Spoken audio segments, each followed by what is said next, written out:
Salutare prieteni și bine v-am regăsit la un nou live, la o nouă seară de duminică, la o nouă prezență pe live. În primul rând vreau să vă spun la mulți ani România, la mulți ani tuturor românilor, astăzi de 1 decembrie. Ei bine, iată-ne prezenți la un nou live, după cum am spus și la început. Un live cu o temă, spun eu, destul de interesantă și anume o discuție mai detaliată, aș spune eu, despre boilesurile Burfoot și boilesurile Fishmeal. Mai exact, să vedem ce sunt fiecare boilesuri, ce sunt boilesurile Burfoot, ce sunt Fishmeal-urile și așa mai departe, când să le folosim, când sunt mai indicate să le folosim și, de ce nu, care este cel mai bun dintre ele, Burfoot sau Fishmeal. Vă salut pe toți cei prezenți. Salutare Bogdan, Sevus Martin, Captain Portal, salutare, la mulți ani tuturor și vouă.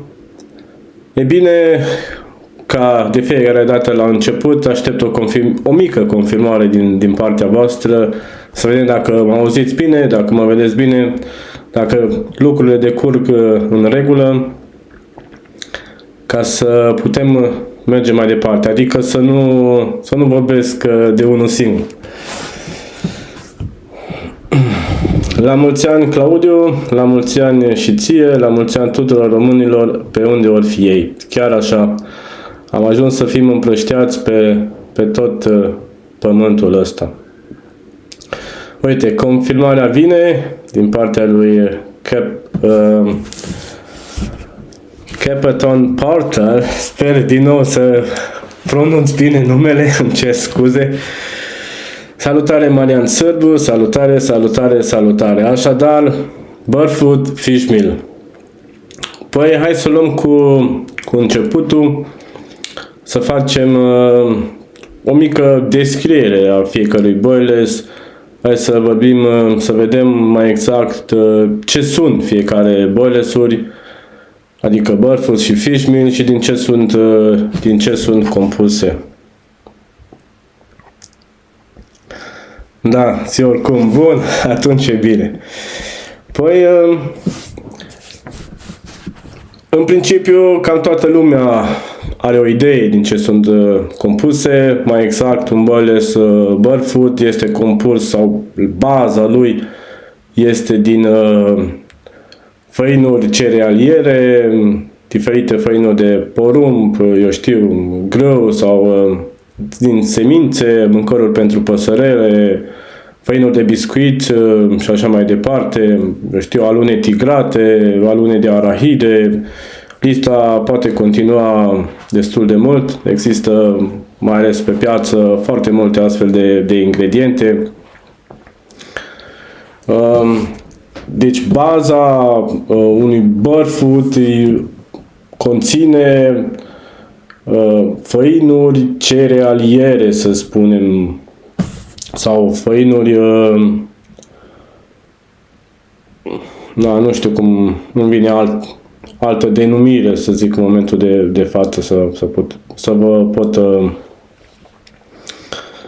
să pot spune. Bogdan Arieni, hai că Italia este cu tine, mulțumesc, salutări din Germania. E bine, și Cătă, ok, Captain Butter, atunci rămânem cu Cătă, sper să rețin numele. Bun, mergând mai departe, boilesurile Fishmeal, ce poate conține un boiles Fishmeal sau pe ce este bazat un boiles Fishmeal? Păi, după cum îi spune și numele, principalul ingredient dintr-un boiles Fishmeal este făina de pește, care este o sursă foarte mare de proteină, să zic așa, pentru pești. Tipuri de făină de pește există pe piață foarte, foarte multe. Squid, eu mai știu, LT-94, sardine și anșoa, făină de pește alb, făină de sânge. Deci un boneless fish meal, baza lui principală este făina de pește. Bun. Voi 2 secunde peste comentariile voastre. Hai că Italia intră și cele pe bază de drojdie aici. Da, acum nu putem sau cum să vă spun, nu poți să zici că un boneless bird food are în compoziția lui, sau să-l clasifici, care în compoziția lui doar făinuri cerealiere, pentru că el poate conține și proteine din lapte, după cum ai spus, și drojdii poate conține, la fel și un boneless fish meal nu conține doar făină de pește, sau un boneless fish meal nu este alcătuit doar din făină de pește. E bine, pe lângă făina de pește, el mai conține chiar și făinuri cerealiere și proteine din lapte, în funcție fiecare după cum dorește să-și facă boneless-ul. Dar ca o concepție, ca o idee, dacă vreți, baza fiecărui boneless, când spui bird food, te referi la o bază creată din făinuri cerealiere, iar când spui fish meal, te referi la o bază creată din făinuri de pește.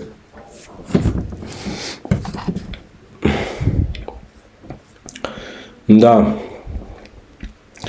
Bun, pentru început, o rugăminte la voi, aș avea cu câteva distribuiri, la fel și aprecieri ale live-ului, ca să ne adunăm într-un număr cât mai mare.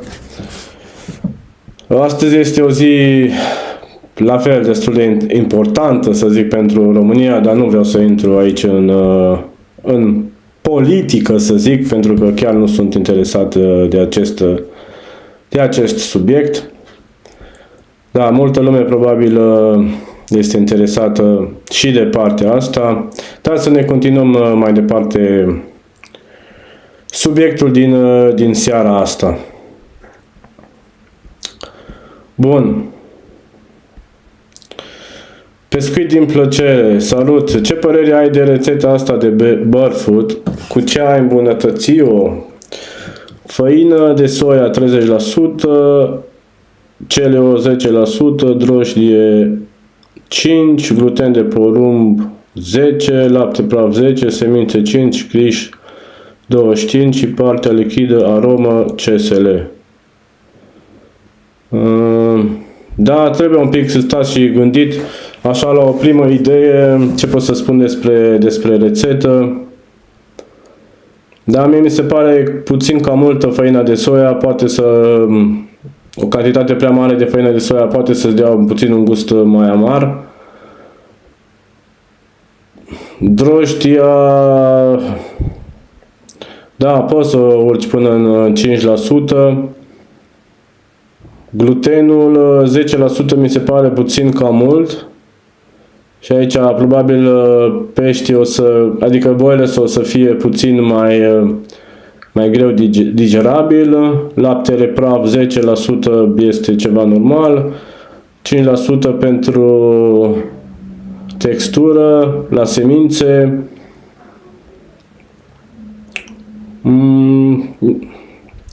Da, rămâne de văzut, pentru că depinde și de ce fel de CLO folosești. 5% semințe și cu 10% CLO, nu zic că nu se poate rula boneless-ul, se poate rula, dar poate să fie și să ai o textură mai mare, să întâmpini probleme. După care griș 25%. În partea lichidă, aromă și CSL, da, eu aș folosi în partea lichidă oțet mai bine și CSL, aici fiecare după placul său.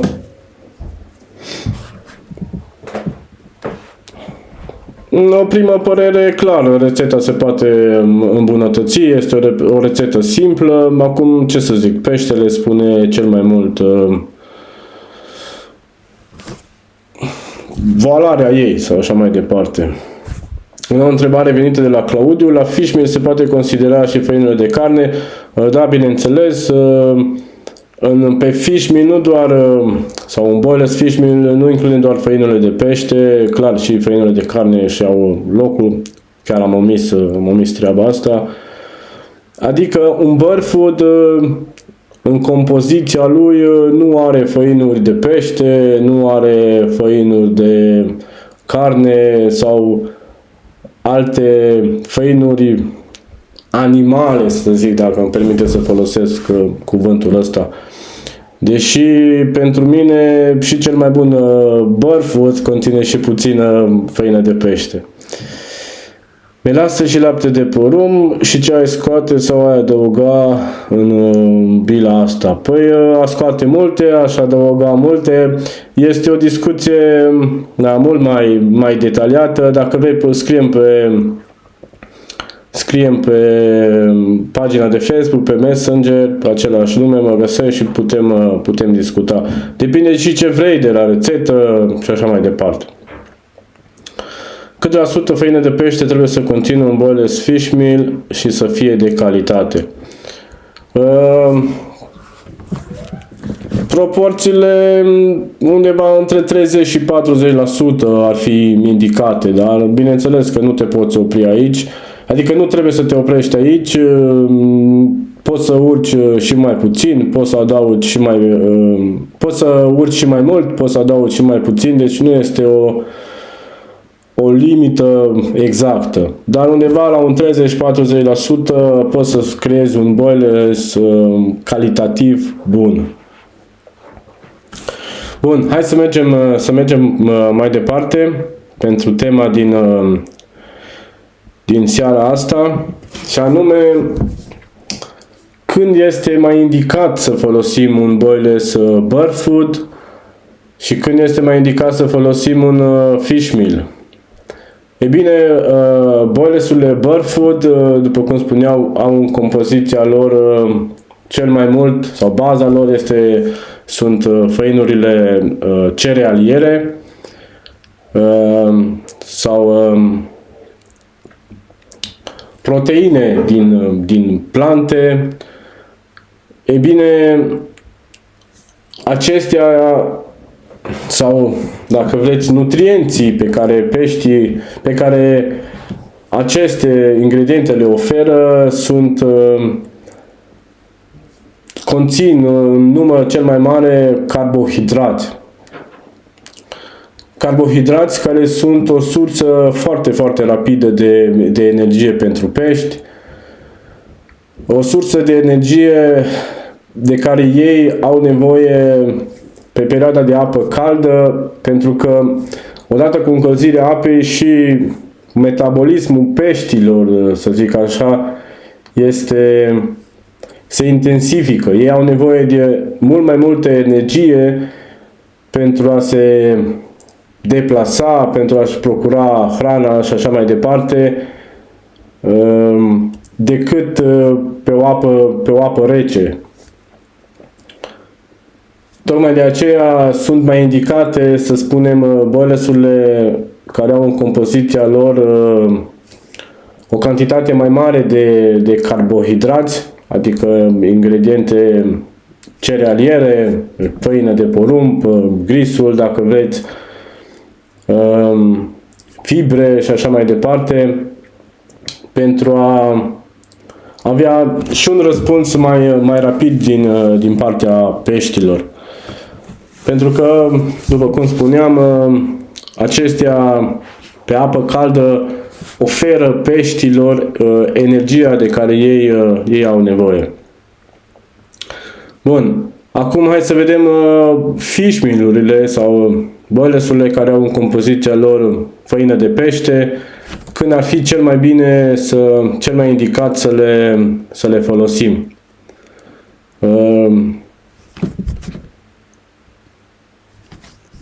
Un boilers fish meal care are în compoziția lui făină de pește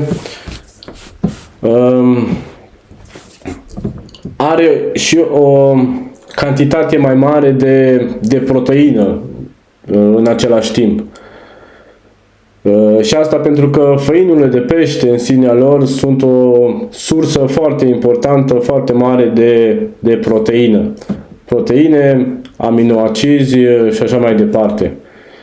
E bine, în perioadele cu apă mai rece, pentru a supraviețui, pentru a, cum să vă zic, pentru a rezista, peștii au nevoie de o cantitate mult mai mare de proteină decât carbohidrați. Pentru că în perioadele cu apă rece, circulația lor este cu atât mai redusă decât în perioadele cu apă mai caldă, adică ei se mișcă mult mai puțin. Și atunci, totodată, în aceste perioade cu apă rece, și digestia este mult mai încetinită. Și atunci, o făină de pește îi aduce peștelui o cantitate mai mare de proteină de care el are nevoie. Și asta într-un timp mult mai scurt. După cum spuneam, peștii digestia este mai încetinită pe apă rece decât pe apă caldă. Deci, ca o idee generală, bărfudurile sunt mult mai indicate pe apă caldă, și asta pentru că oferă energie de care peștii au nevoie pentru a se deplasa, pentru a-și procura hrana, pentru a migra, eu știu, și așa mai departe.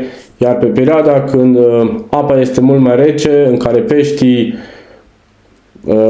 se deplasează mult mai puțin, sau dacă vreți, uite, hai să luăm exemplu toamnei, când peștii încep să se pregătească, apa începe să se răcească, peștii încep să se pregătească pentru perioada de iarnă, așa, perioada între ghilimele hibernare. Ei au nevoie să acumuleze mult mai multe proteine în corpul lor, de care au nevoie ca să treacă cu bine iarna, adică de care au nevoie ca să supraviețuiască. Bun.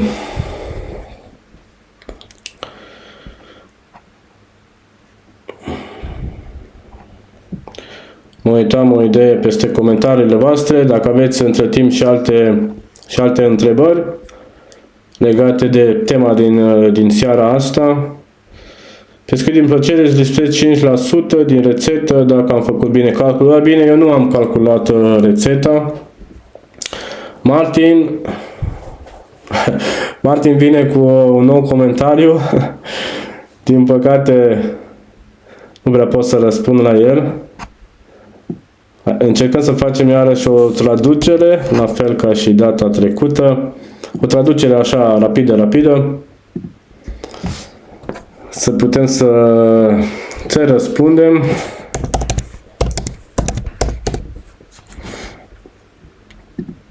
Da.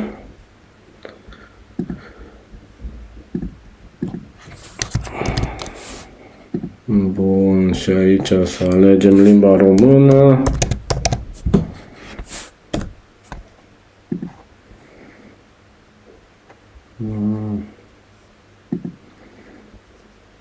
Da. Nu știu din ce cauză nu găsesc limba. Romanii doar îmi găsește. Da, revenim, uite, în sfârșit am găsit-o și le folosesc pe amândouă într-un amestec și funcționează. Da, probabil a mai fost un comentariu din partea lui Martin. Hai să vedem.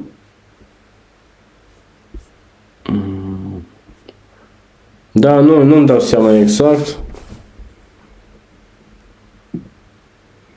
Nu știu ce vrea să ne spună, că le folosește pe amândouă și funcționează.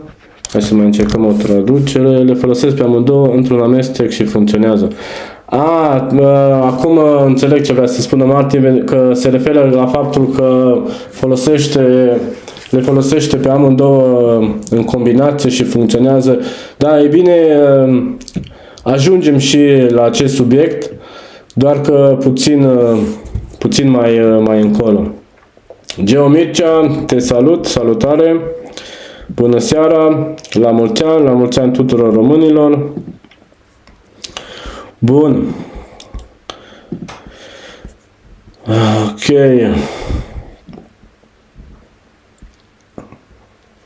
Da. Să mergem mai departe cu subiectul din seara asta.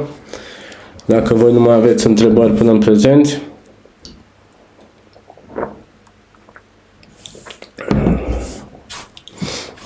Acum hai să vedem ce nutrienți poate să... Salutare Lucian, te salut și eu pe tine. Hai să vedem ce nutrienți ar putea să conțină un boilers Burfood și ce nutrienți ar putea să conțină un boilers fish meal. Ei bine, boilersurile Burfood, după cum am mai spus și până acum, principalii nutrienți, să zicem așa, pe care poate să-i conțină sunt carbohidrați, proteine vegetale și fibre. Însă ei pot, adică boilersurile Burfood bazate mai mult pe cereale, să zic așa, pot fi deficienți în anumiți aminoacizi esențiali de care crapul are nevoie pentru a supraviețui. Pe când, pe partea cealaltă, boilersurile fish meal, adică făina de pește mai exact, este o sursă foarte bogată de proteină, iar compoziția nutrienților, să zic așa, este una foarte, foarte bogată, iar ea vine cu un aport de aminoacizi esențiali foarte, foarte buni, aducând crapului, să zic, lipsa acestor aminoacizi de care el are nevoie. Deci, cu alte cuvinte, sper că m-am făcut înțeles, boilersurile Burfood pot avea anumite deficiențe, anumite, cum să vă zic, lipsuri, să zic așa, în nutriția crapului, pe când boilersurile fish meal vin cu completarea acestei nutriții, să zic, sper să fiu înțeles, în hrana crapului. Aminoacizii, pomeneam despre aminoacizii esențiali, sunt aminoacizi pe care crapul, nu doar crapul, orice ființă și noi oamenii, organismul nu-l poate produce pentru a supraviețui sau pentru a putea trăi, practic, pentru a te putea mișca, pentru a putea, eu știu, face diferite alte activități. Și atunci ce ai nevoie să obții acești aminoacizi din alimentație. Și aici alimentația incluzând diferite mâncăruri, dacă vorbim de noi oamenii, iar dacă vorbim despre crapi, obținând aceste aminoacizi din diferite alte, sau mâncând în mediul lor natural crustacee, plante și așa mai departe, de unde își pot procura acești aminoacizi esențiali. Dar lista cu acești aminoacizi esențiali este una, nu pot să zic neapărat că este una fixă și nu poți să zici nici în același timp că dacă tu folosești acești aminoacizi esențiali în boilesurile tale, îți garantează capturi sau, cum să vă spun, totul este simplu, te duci la pescuit și prinzi pești.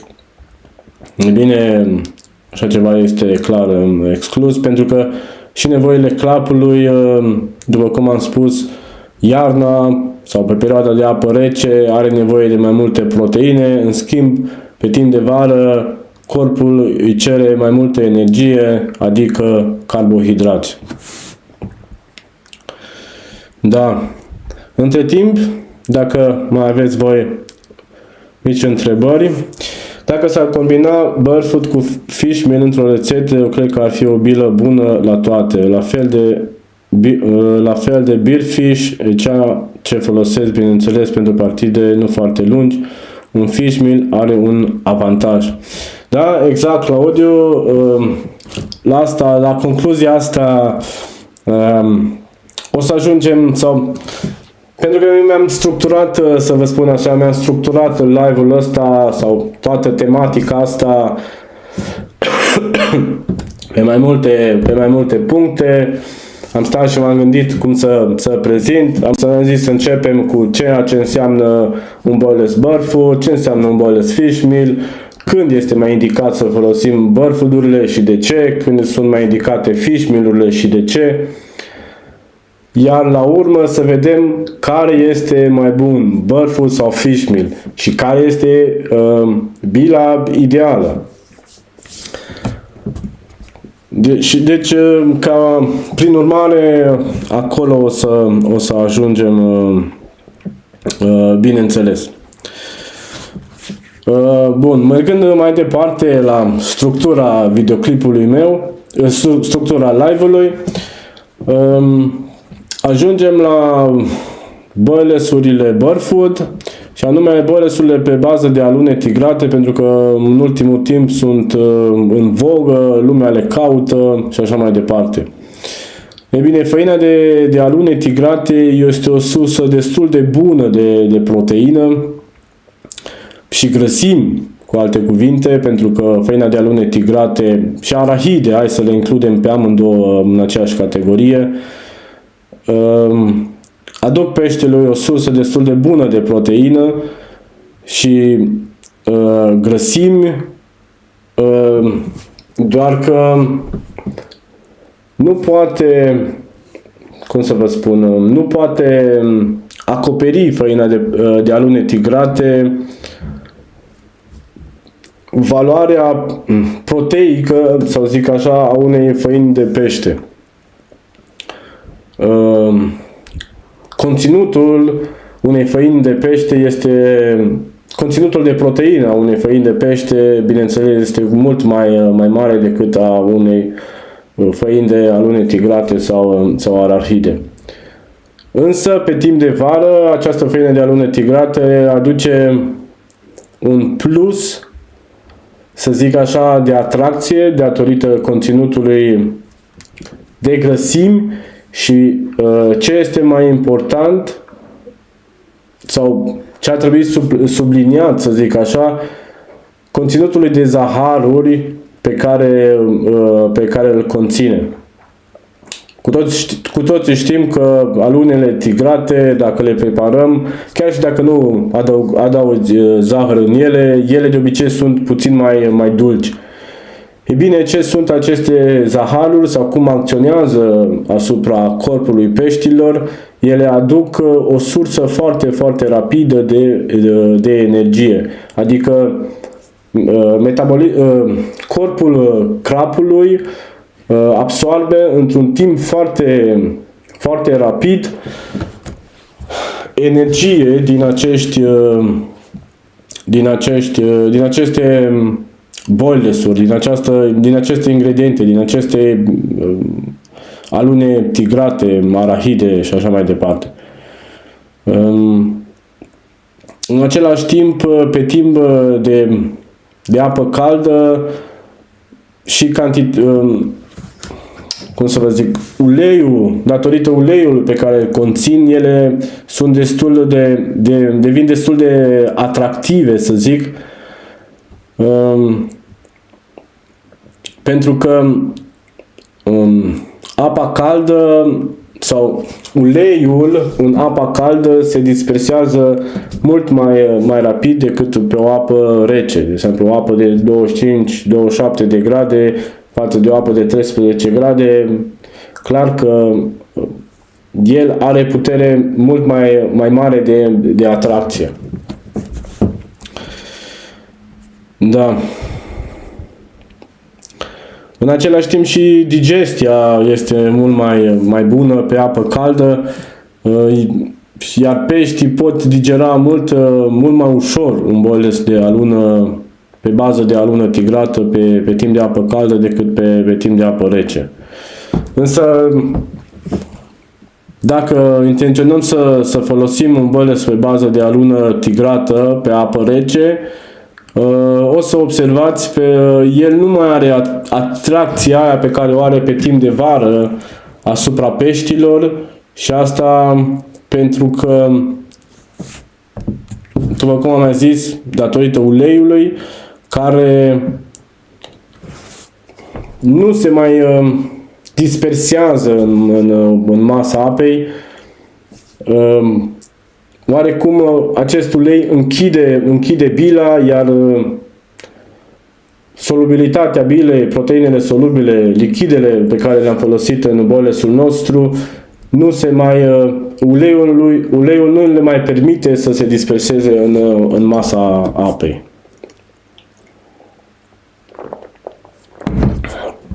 Bun.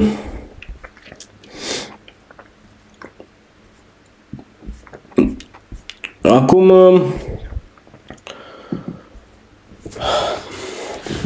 ajungând la o concluzie finală,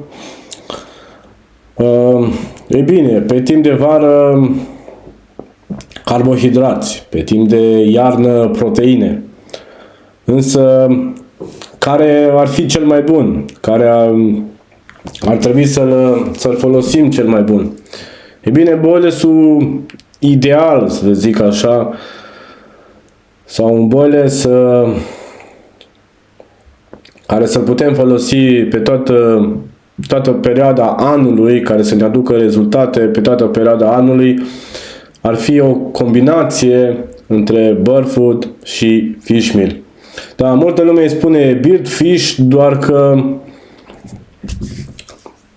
din ceea ce știu eu, din ceea ce am citit, putem să spune și Bird Fish dacă vreți, atâta timp cât un boles conține făină de pește, se numește Fish Meal. Bine, și Fish Meal-urile astea sunt mai multe categorii, dacă vreți să-i spunem, cu o cantitate foarte mare de făină de pește, cu o cantitate mai mică de făină de pește și așa mai departe.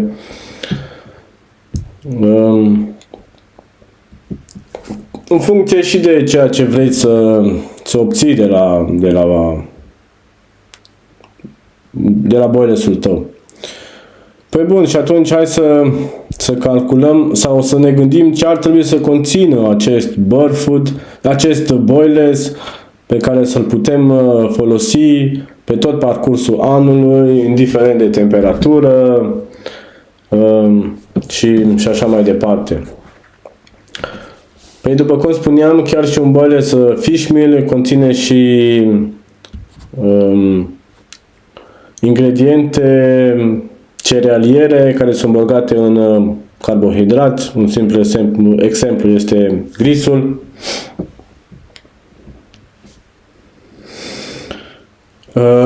Da, o să revin imediat și la comentarii. Bun, în primul rând, ceea ce vă recomand este o făină de pește.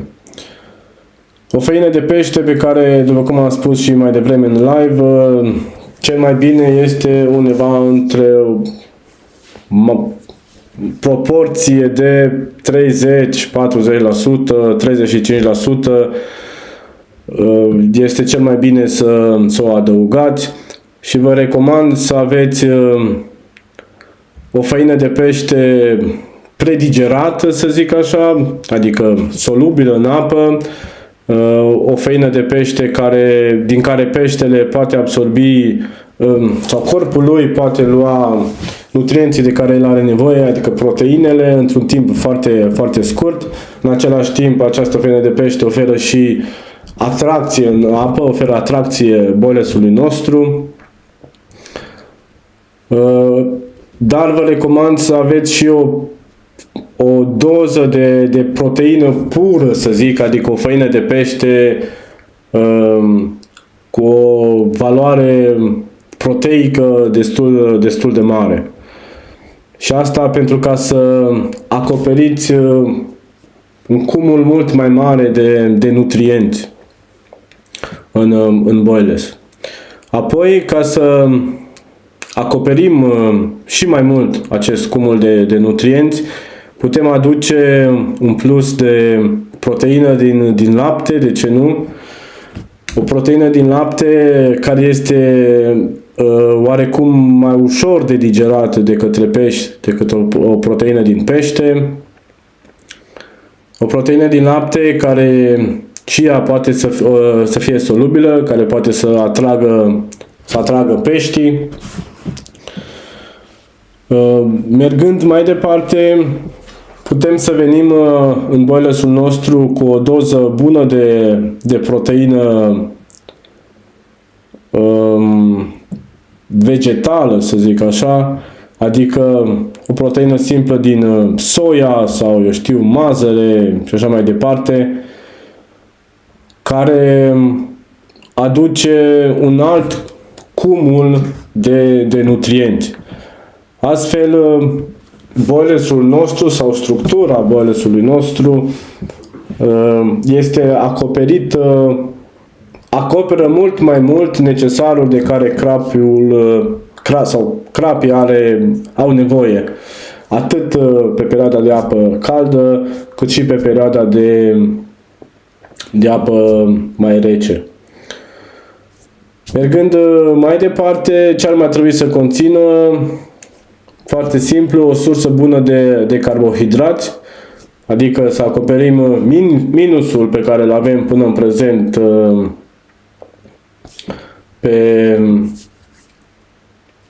pentru perioada de apă caldă, să zic așa.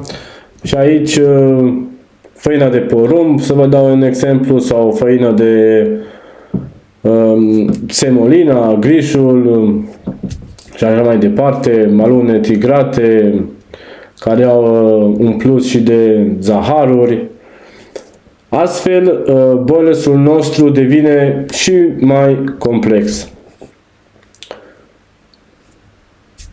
Ce ar mai lipsi boilesului pentru a avea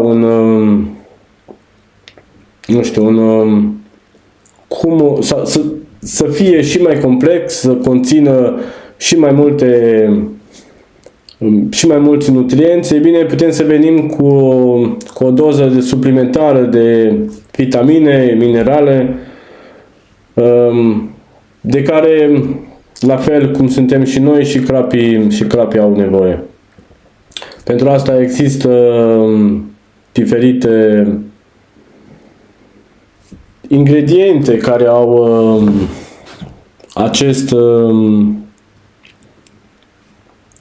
aceste calități, să zic așa, adică un aport destul de bun de vitamine și minerale. Un exemplu să vă dau ar fi făina de Kelp Power sau pudra de varec, care are un conținut destul de bun de vitamine și minerale. Astfel putem crea un boiles ideal, dacă îmi permite să spun, un boiles care Are în compoziția lui diferite tipuri de proteine, vegetale,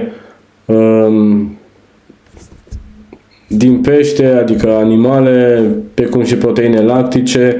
Are în compoziția lui o sursă foarte bună de carbohidrați. La fel, are și în compoziția lui o sursă de vitamine și minerale.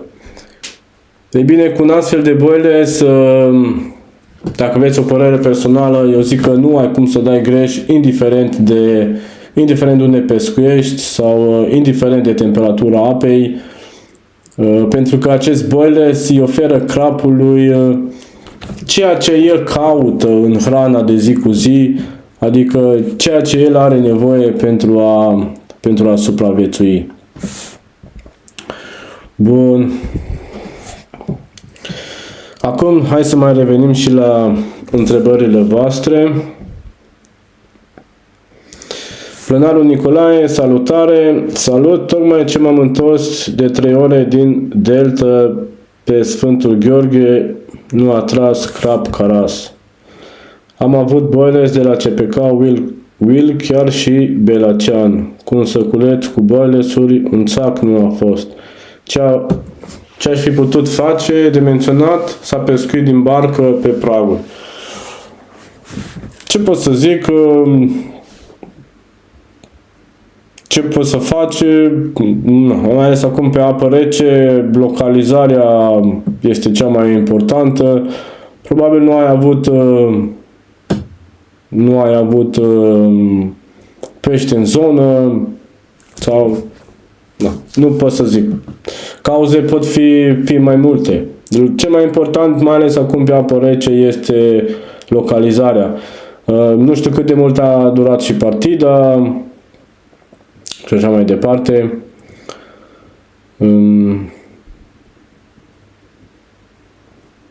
Discuții pot fi destul de multe pe tema asta. Acum nu pot să zic eu că boilesurile au fost bune sau să-ți dau un argument sau un răspuns exact că boilesurile au fost bune sau nu au fost bune.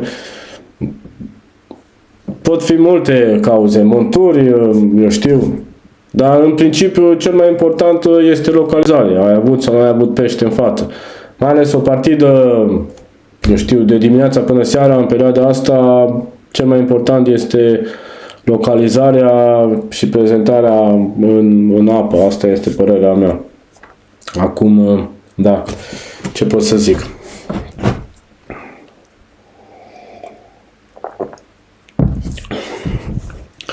Bun. Vă aștept în continuare cu întrebări. Da, deci în principiu cam asta este teoria boilesurilor Burfoot, Fishmeal și ceea ce este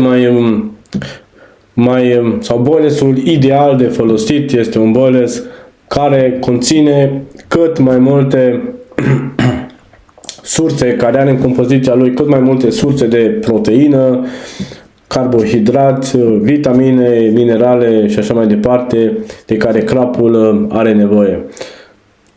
Un crap consider că nu o să refuze un astfel de boiles, indiferent când o să fie partida, indiferent de temperatura apei, vară, primăvară, toamnă și așa mai departe. Putem să detaliem, dacă vreți, și structura boilesului Belacean. Scuit cu condimente, îmi cer scuze pentru neplăceri. Structura boilesului scuit cu condimente. Dacă vreți, nu mai am rețeta, știu rețeta, dar sper să nu greșesc cu ea. În compoziție avem 30% făină de pește, dintre care 100 de grame este făină de pește predigerată și 200 de grame făină de squid. Făina de squid care vine cu un procentaj destul de bun de proteină pură,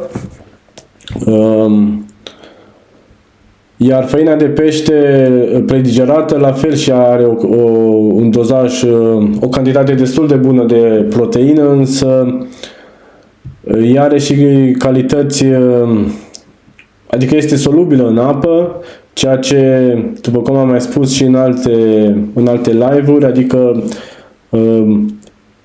boilersul elimină din el atracție, dacă îmi permiteți să spun.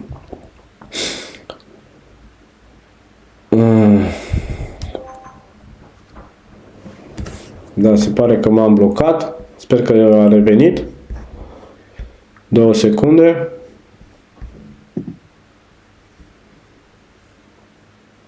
Da.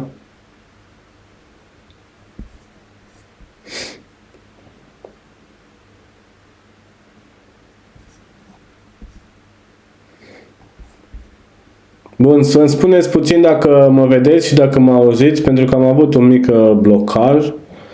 Sper că totul a revenit la normal.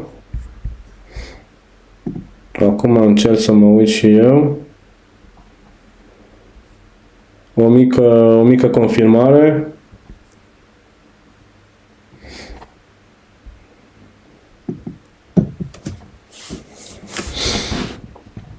Zece din 10, bun. Mulțumesc mult. Apoi, da, hai să revenim la două întrebări. La partide lungi de săptămâni recomand fishmeal, nu? Eu recomand fishmeal în orice partidă de pescuit. Cu alte cuvinte, dacă ați văzut rețeta prezentată pe canal, eu am gândit rețeta pentru partide scurte, adică un boiles de atracție, un boiles pentru partide, eu știu, 12 ore, 24 de ore, chiar și 48 de ore, dacă vreți. Iar în compoziția lui, la mine nu lipsește, sau în compoziția oricărui boiles, eu nu văd un boiles fără o făină de pește, pentru că o făină de pește aduce o valoare, un plus foarte, foarte mare boilesului.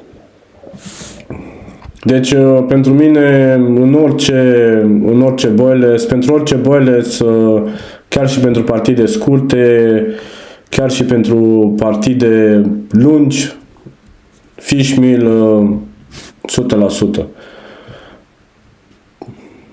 Stau și mă gândesc, am mai zis-o, că pentru mine chiar și un bird food, chiar și un bird food ar conține o cantitate mică de făină de pește. Hai să ne gândim și pe alt aspect. Crapul, în mediul său natural, cu ceea ce se hrănește el, cum să vă explic, valoarea lui, valoarea proteică sau proteinele, tipul de proteine pe care el le obține din mediul său natural, din ce sunt create cel mai mult.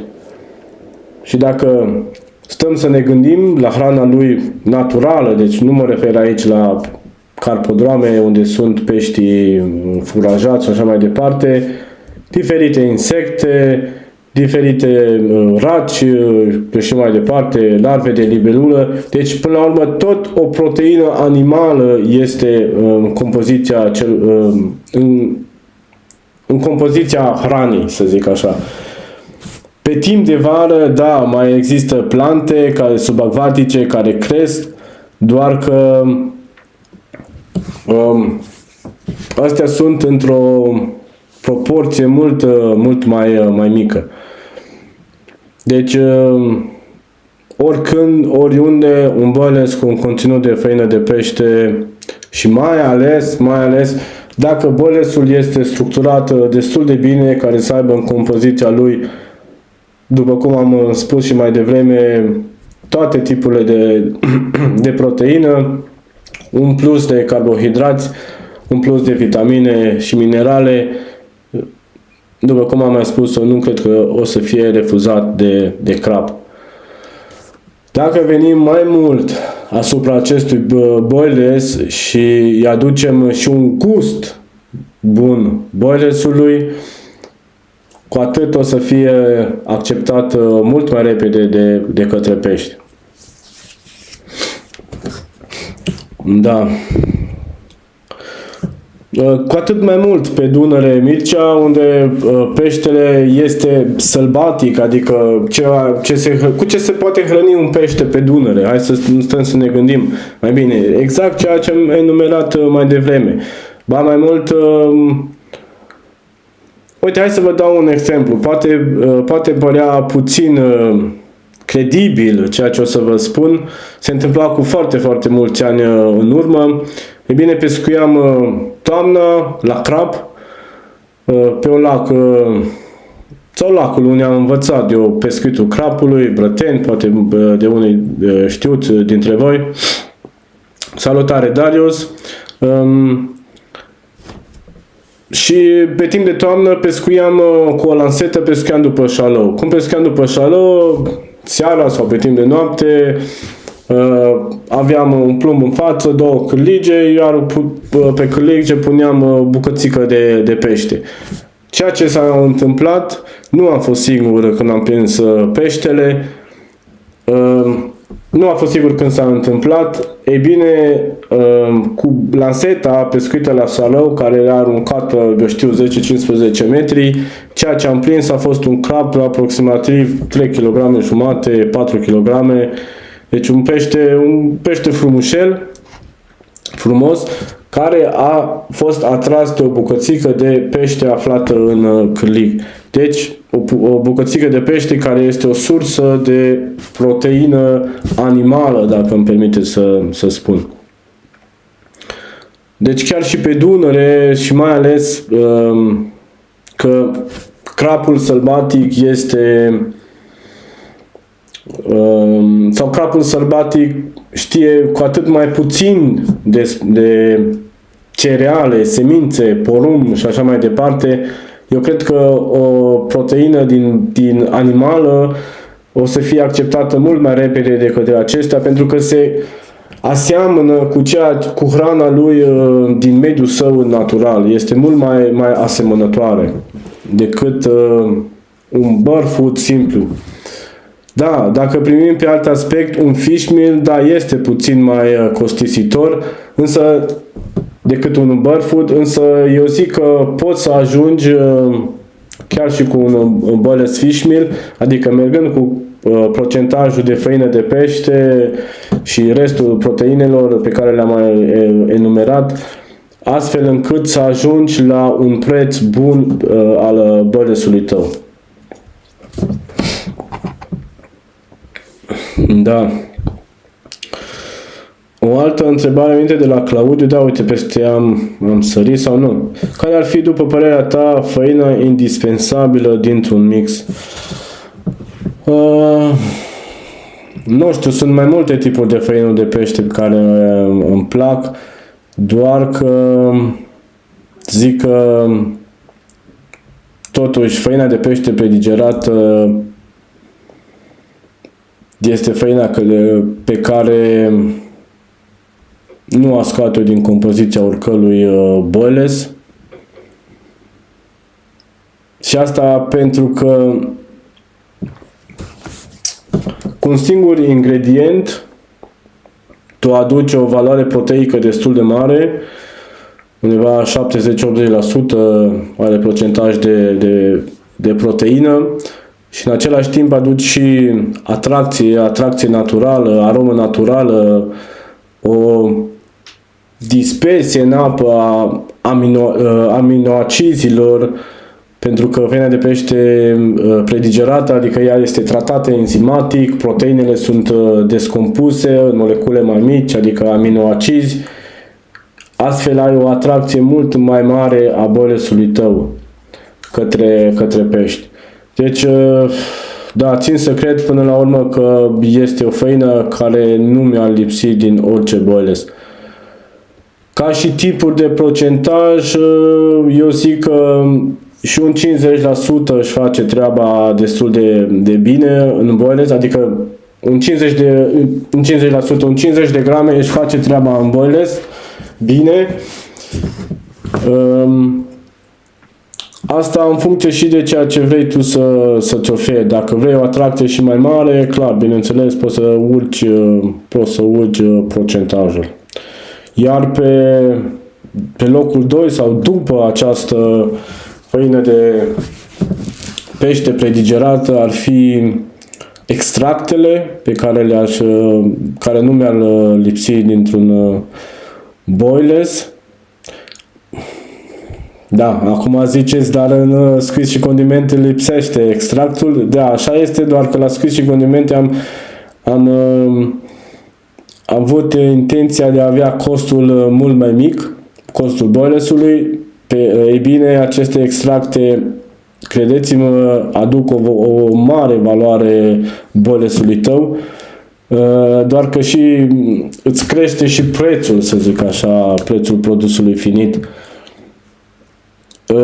Anul următor intenționăm mai mult să mai testăm acest boilers, pentru că l-am făcut, am creat rețeta, am postat-o, am comunicat-o și vouă, am făcut o partidă de pescuit sau două, cred că doar una am făcut. Mulțumit, doar că de atunci aia a fost, am lăsat o baltă. Ei bine, nu vreau să rămână baltă așa rețeta asta de boilers, bineînțeles vreau să continui cu ea, să o mai testez și să ajung cu ea la o rețetă finală, pentru că ea se mai poate îmbunătăți, bineînțeles. Doar că nu vreau să o încerc și cu extracte, vreau să încerc și cu alte condimente. Am câteva mici idei așa pe care vreau să le pun în practică, să vedem ce se merită sau ce nu se merită să adaug în ea sau să scot din ea. Claudiu, tu îți faci singur birurile? Da, o întrebare venită din partea lui Mircea pentru Claudiu. Darius, da, Brătenie, margini, chiar dacă nu e la nivelul așteptărilor noastre, rămâne lacul de suflet a multor pescari. Da, Darius, așa este un lac unde destul de mulți pescari, am mai spus-o, sunt și pescari cunoscuți, pescari care frecventează competițiile, au început pescuitul acolo sau școala pescuitului acolo au făcut-o. Este un lac destul de dificil, care nu are o populație piscicolă destul de bună. Cu asta este și mai dificil. Un lac care tot timpul te pune să gândești ce să faci ca să prinzi un pește, un lac unde densitatea de pescar este destul de mare. Deci un lac dificil, vă spun sincer, este un lac destul de dificil. Ca să mărești valoarea nutritivă într-un mix, eu cred că nu e neapărat să ai doar făină de pește, o poți face și cu VPC și cu drojdie. Absolut, Claudiu. Valoarea proteică nu o poți da doar adăugând făina de pește, sau nu poți să spui că o făină de pește este indispensabilă în boilers.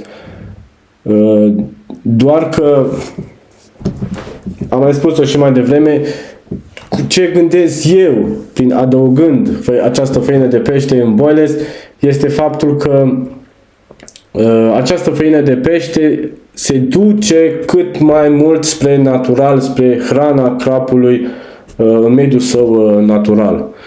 Bineînțeles că poți să crești valoarea proteică adăugând proteine din lapte, cum ai spus și tu, VPC sau cazeină, dacă vrei lactalbumină și așa mai departe.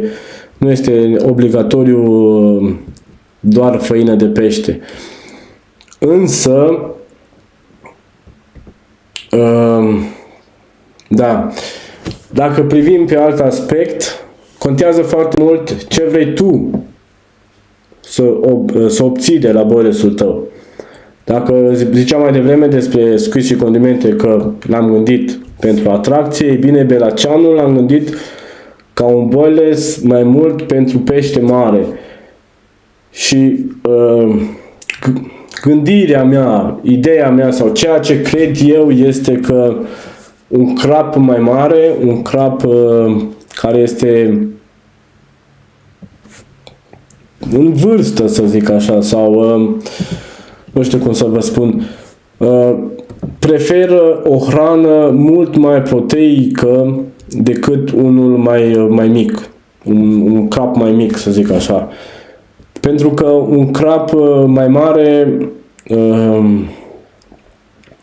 cum să vă zic, un crap mai mare nu are nevoie de a se hrăni la fel de mult precum un pește mai mic.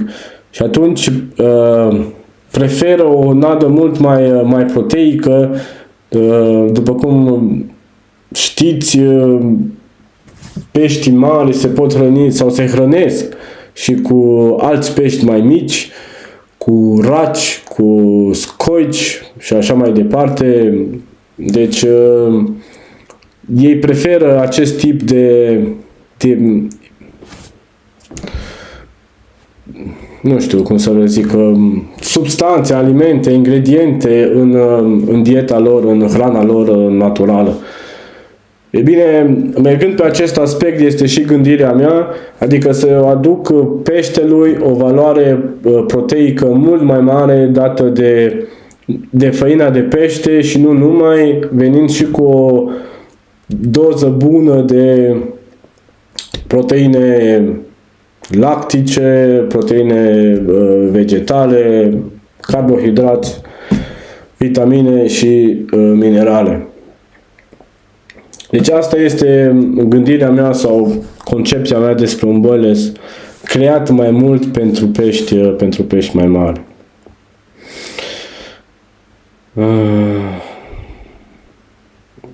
Geo Mircea, pescuiesc doar cu bile făcute de mine, e foarte greu să mă mai întorc la rafturi. Cred că, sau hai să zic și eu, sunt de aceeași părere, Claudiu, deci da, fără doar și poate.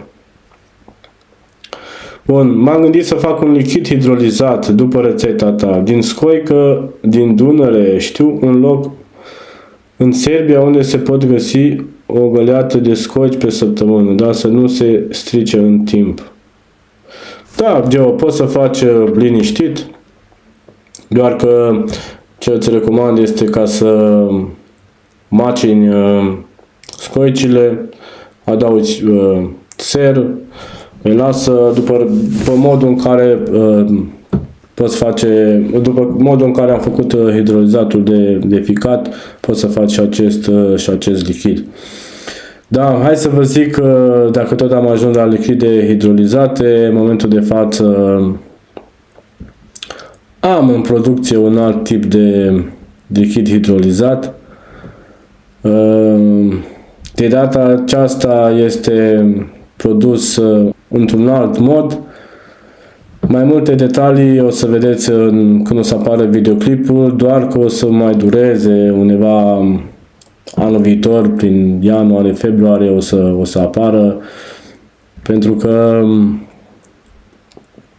aștept să gat testele cu el și așa mai departe. Da, totodată ce vreau să vă mai anunț este că da, am lucrat destul de mult săptămâna asta la un nou videoclip. Un nou videoclip care sper să vă ajute pe foarte mulți. Un nou videoclip care sper să vă, nu știu cum să vă explic, să vă schimbe, să vă îmbunătățească gândirea sau să vă aducă pe calea pe care, sau să vă explic mai exact cum gândesc eu când creez un boiler sau când merg la pescuit, despre modul și comportamentul peștelui în apă. Eu zic că este un videoclip destul de interesant, sincer să vă spun, am lucrat destul de mult la el, atât la text cât și la imagini și așa mai departe. Da, sper să fie pe placul vostru și să fie de ajutor, pentru că pe acest principiu am plecat eu. Gândesc eu tot timpul când merg la pescuit. Adică ceea ce se întâmplă sub apă. Ce o să fie mai exact în videoclip, o să vedeți în săptămâna asta când o să apară.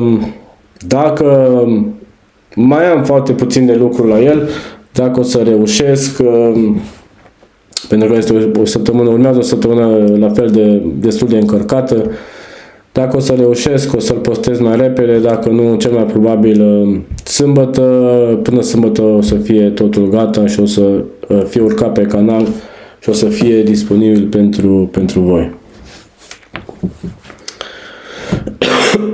Bun. Bun. Haideți să mai facem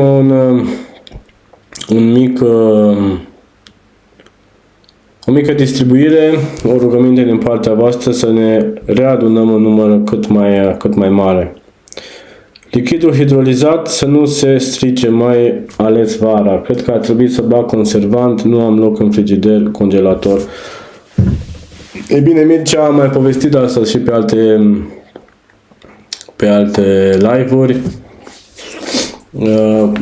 Nu ai nevoie să adaugi conservant în lichidul hidrolizat, sau cel puțin dacă vrei să-l faci pe cum îl fac eu.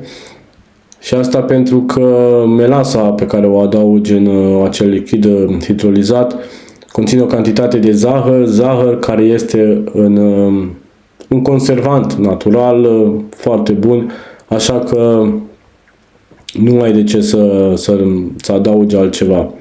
Adaugă lactoserum sau M1, microorganismele, melasă și este suficient.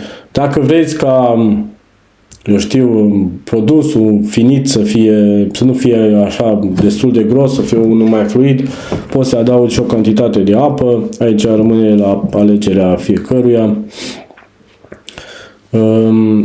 Mai mult de atât, aceste microorganisme creează un mediu destul de acid, adică lichidul o să aibă un pH destul de scăzut, pH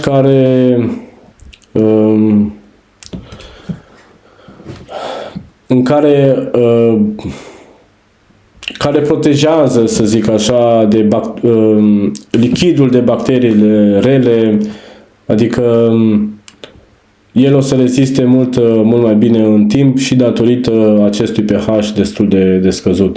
Nu vă fie frică pentru că lichidul are un pH scăzut, chiar este un lucru destul de bun. Cum crezi că ar trebui să fie un mix echilibrat în sensul proteine, carbohidrat și de ce nu gust, care mulți îl omite în procentuale? Aici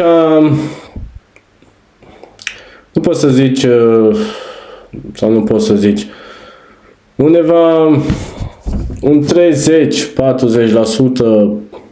proteină, eu zic că este suficient într-un mix, adică vorbim un mix sau despre un boles, eu știu, normal, adică nu creat pentru atracție, pești mari, un boles cu care să pescuiești normal, să te duci la pescuit. Eu zic că undeva un 30-40% proteine și aici, clar, mai multe tipuri de proteine. Ce mai ziceai despre carbohidrați? Eu zic la fel o cantitate de 20-30%, un procentaj de 20-30% carbohidrați, dacă conține, este destul de bun. Destul de bun în boilesul tău. Adică peștele cel mai mult are nevoie pe timp de vară de acești carbohidrați. Deci timpul este unul destul de scurt. Iar carbohidrați și proteine. Da, despre asta îmi ziceai. Și de ce nu gust pe care mulți îl omite? Da, foarte multă lume omite gustul. Sper ca prin videoclipul de săptămâna viitoare cei care o să-l vedeți, să vă gândiți destul de mult la acest aspect, să vă facă să vă gândiți destul de mult la acest aspect, adică la gust și la adăugarea în compoziția nadelor, a diferitelor substanțe chimice și așa mai departe pe care se găsesc să le folosiți, substanțe care pot produce oarecum repulsie din partea crapului, dacă vreți să privim pe aspectul ăsta. Da, probabil crapii mici, ei de obicei sunt mai... adică nu dau atenție atât de mult, nu dau atât de multe detalii, nu sunt foarte așa de multă atenție asupra hranei, ei tot timpul sunt în căutare de hrană pentru că și organismul lor sau corpul lor le cere o cantitate destul de mare de nutrienți pentru a crește, pentru a se dezvolta, în timp ce crapii mai în vârstă, crapii mai mari, cu experiență de viață, ei sunt cu totul și cu totul mult mai interesați, dacă pot să folosesc, sau mai atenți în momentul în care își aleg hrana, în momentul în care se apropie sau identifică o sursă de hrană. Sunt mult mai atenți în a lua și a mânca acea hrană pe care o găsesc ei. Da, Claudiu, cantitatea de grăsimi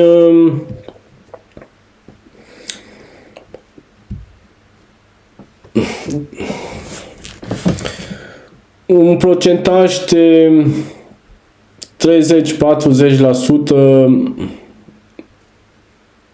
Da, depinde și de tip de făină de pește. Dacă făina de pește are un procentaj mai ridicat de grăsimi,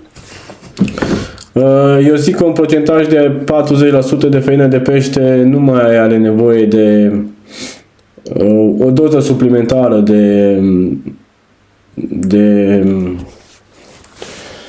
suplimentară de ulei sau de grăsimi introdusă în boiles. Eu zic că este suficient. Mai mult chiar și făina de soia, și dacă intră în compoziția boilesului, și ea este suficient. De altfel,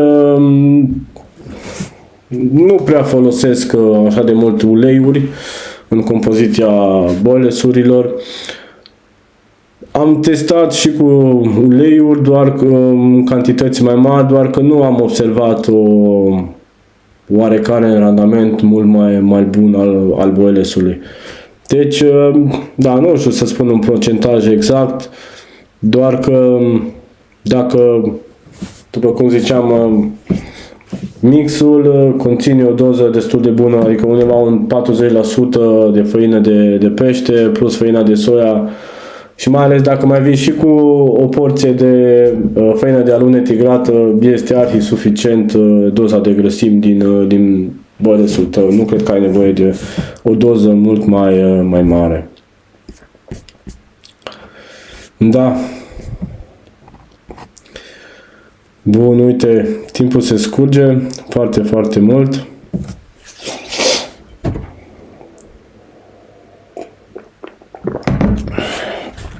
Nu uitați de o apreciere a live-ului pentru a fi urcat cât mai mult de platformă. Da. Ce poți să mai zici? Cam asta este ideea boilesului ideal, să zic așa, un boiles care să nu te dezamăgească indiferent de când ai pescui. Da, tot mai multă lume, adică tot mai multă lume, destul de multă lume folosește și arome, folosește și diferite alte substanțe. Doar că modul cum percepe crapul aceste arome în apă este unul cu totul diferit față de cum percepem noi aceste arome. Da, după cum am mai zis, sper în videoclipul de săptămâna viitoare o să revenim și cu un live în urma acestui videoclip. Sper să înțelegeți mult mai bine practic ceea ce se întâmplă acolo sub apă.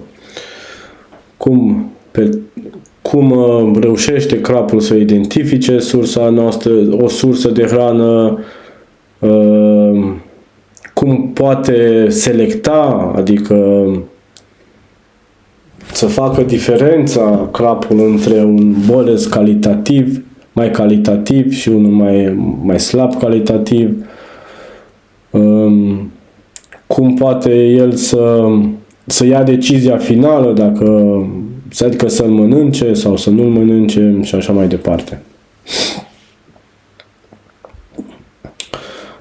Uleiuri esențiale, Claudiu, sunt bune să le folosești dacă vrei o atracție mai mare în boresul tău pentru ulei esențiale. Chiar, uite, chiar dacă ai pomenit despre ulei esențiale, dacă chiar vreți sau vă place să folosiți aromă în boilesuri, mai bine folosiți uleiuri esențiale pentru că sunt mult mai bune decât o aromă. Da, uite, o mică donație din partea lui Gumball. Mulțumesc mult de tot. Da, pe această cale vă readuc la cunoștință, cei care doriți, cei care vreți să susțineți acest canal, pe pagina canalului sau chiar și în descrierea acestui live aveți posibilitatea de a deveni membri ai canalului, adică adăugând diferite donații, să zic așa,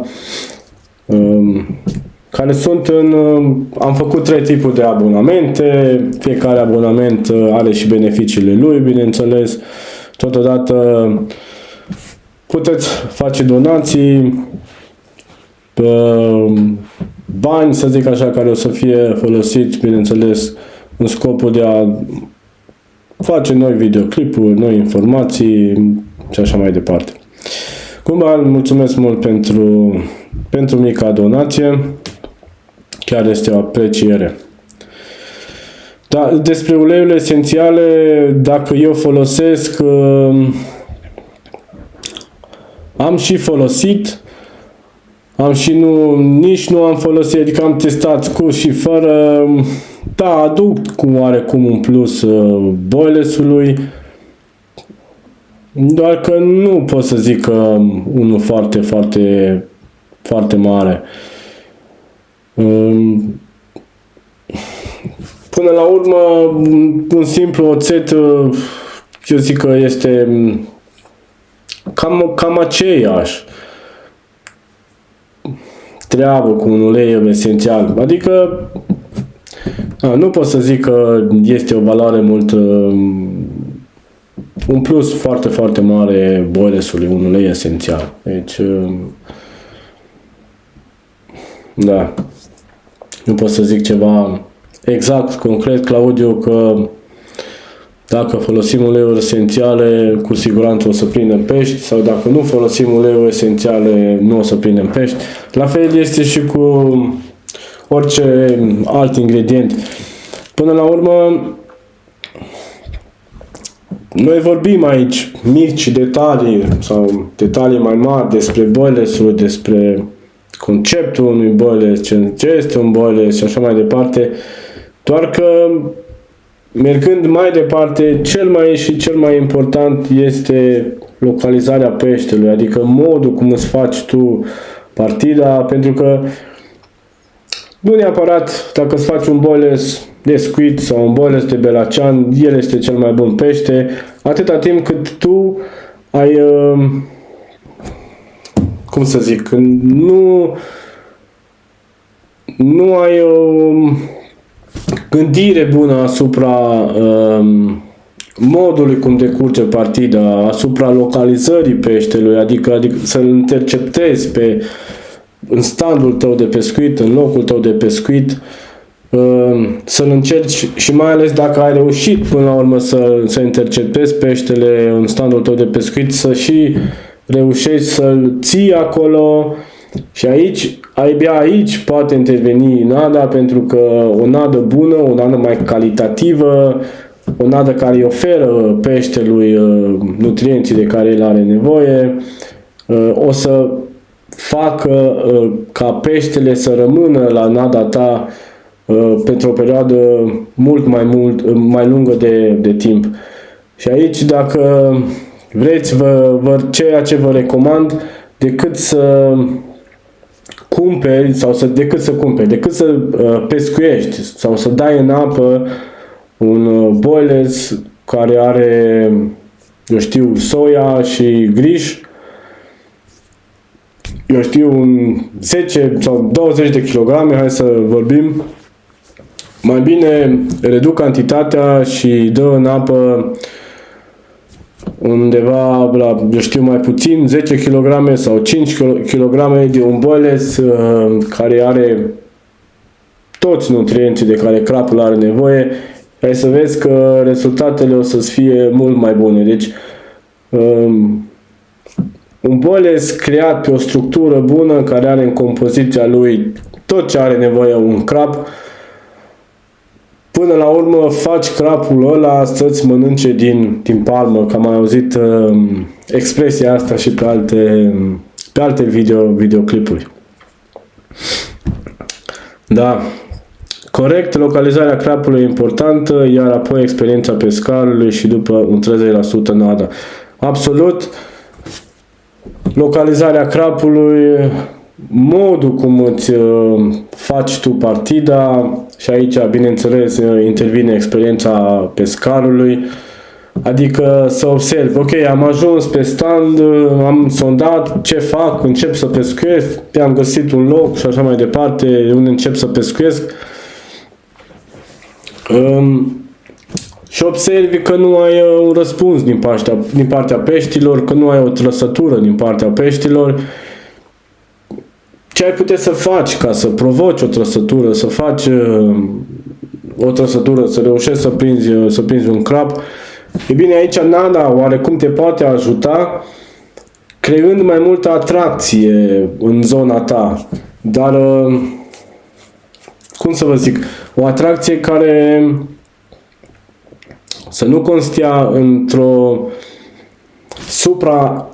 încărcare a patului de nadă cu o cantitate foarte, foarte mare de nadă. Adică să nu credeți că dacă tu te apuci în acel moment și dai în apă 20 de kg de semințe sau 20 de kg de boilesuri, ai creat o atracție mult mai mare. Poți să vii cu un aport de lichide nutritive, aminoacizi și așa mai departe, prin care zona ta pe care pescuiești sau unde nădești, dând o cantitate mult mai mare de atracție în apă, norul, dacă îmi permite să spun, creat de aceste lichide sau chiar ingrediente solubile, cum ar fi făina de pește vegerată, lapte de praf, dacă veți VPC-ul și așa mai departe, extractele, o să fie mult mai mare, mult răspândit de curenți și așa mai departe, o să fie răspândit pe o zonă mult mai mare în apă, decât dacă ai aruncat tu 20 de kg de boilesuri. E bine, astfel nu creezi nici o supranădire, tu oferi o atracție mult mai mare în apă pentru a-ți atrage pești pe zona ta, dar în același timp peștele venind și neavând o cantitate destul de mare de hrană acolo jos, poate ajunge mult mai repede la cârligul tău. Bine, aici v-am dat doar un mic exemplu, exact cum am gândit și eu la ultima partidă ce am făcut-o la Lipno, adică la început de partidă, fiind și prima partidă de pescuit de apă rece, m-am gândit să creez o atracție destul de mare, deci din cauza asta am creat și acea pastă făcută din boilesuri, care ea practic nu este mâncare pentru pește, este mai mult atracție. Au fost și mici particule de boilesuri spate, chiar și boilesuri întregi. Am creat totul pentru a oferi o atracție mult mai mare pe patul de nadă. Ca și drept urmare, nu știu, 30 de minute am și avut prima trăsătură. Bine, peștele a fost unul mai mic, doar am și avut un răspuns foarte rapid din partea peștilor. Eu fac partide de săptămâni pe Dunăre și reușesc să-l țin cu porumb fiert, dar cu un boiles bun cresc trăsăturile și mărimea crapului. Ai văzut tocmai ceea ce ai spus acum, Mircea, este, practic ai confirmat ceea ce am vorbit în seara asta. Adică fac partide de săptămâni pe Dunăre și reușesc să-l țin cu porumb fiert. Da. Particulele, porumbul, sunt particule mici pe care crapului trebuie mai mult timp să le adune pe toate. O sursă de carbohidrați, însă nu este o sursă destul de bună de proteină. În schimb, cresc trăsăturile și mărimea crapului, foarte important, dacă folosesc boiles. Dar cu un boiles bun cresc trăsăturile și mărimea crapului. Da, exact ceea ce spuneam până acum, adică un boiles structurat, care are în compoziția lui diferite tipuri de proteine, carbohidrați și vitamine și minerale, îi oferă crapului toți nutrienții de care el are nevoie și în același timp un crap mâncând aceste boilesuri, dacă vreți, în primul rând o să le și accepte mult mai repede astfel de boilesuri, pentru că aceste boilesuri, compoziția lor oferă o atracție mult mai mare decât un simplu boiles gris soia și nu știu, alt ingredient, nu știu ce mai aveți voi. Da, primele zile cam o găleată de porumb pe zi, apoi în funcție de cum trage. Da, pescuitul pe Dunăre, pescuit pe apă curgătoare este clar mai diferit, acolo și curenții sunt mult mai mari, contează mult și locul unde se oprește nada ta, adică și asta este un motiv pentru care ai nevoie să dai o cantitate mult mai mare de nadă în apă.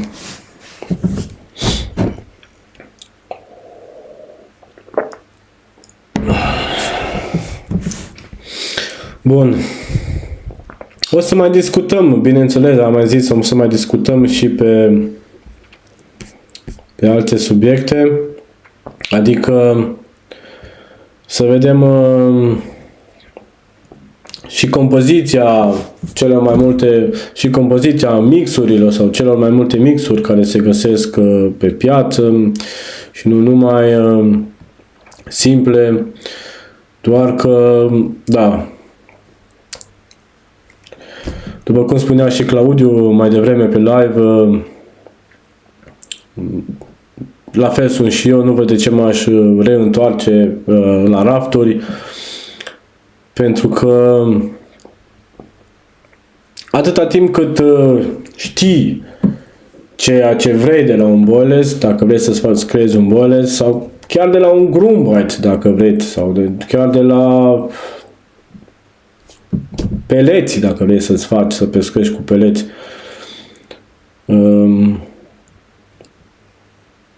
Tu știi ceea ce vrei să-ți creezi, știi de ceea ce ai nevoie, poți să-ți creezi un boiles simplu cu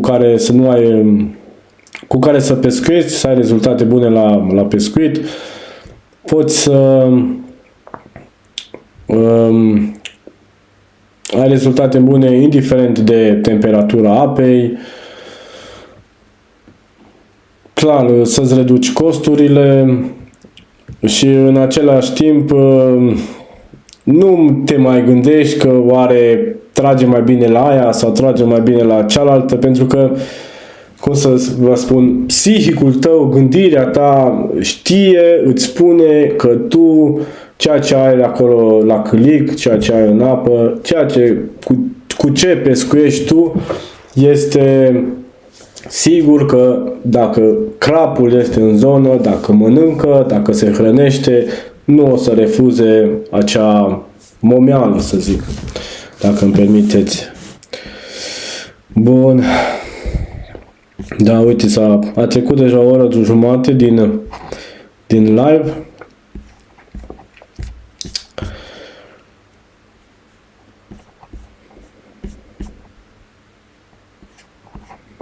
Bun. Da, am început cu structura boilesului scris și condimente. Ziceam că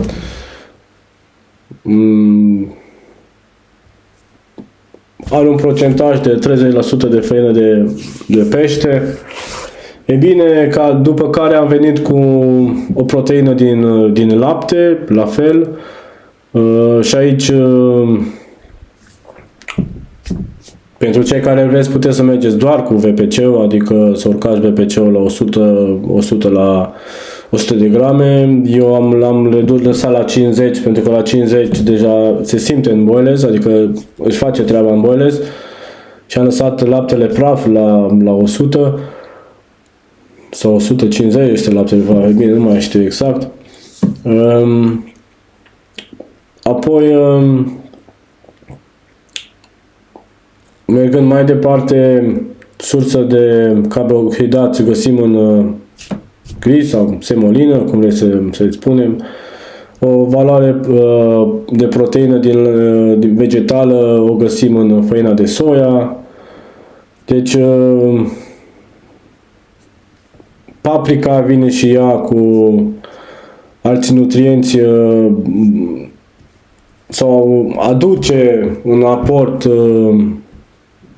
de nutrienți, vitamine și așa mai departe, minerale și tot ceea ce conține. Mai mult acționează și asupra gustului. Deci, cu alte cuvinte, chiar și un simplu boiles de atracție l-am creat pe această gândire, pe această concepție a boilesului. Adică nici doar făină de pește, bine, este oarecum imposibil să-ți creezi un boiles doar din făină de pește, deși eu aș vrea să-mi creez așa ceva, să pescuiesc cu el. Da, acum rămâne de văzut care o să fie răspunsul peștilor cu un astfel de boiles. Dar ceea ce vreau să vă spun este că chiar și la un boiles de atracție, un boiles pentru partide scurte, o făină de pește este tot timpul binevenită.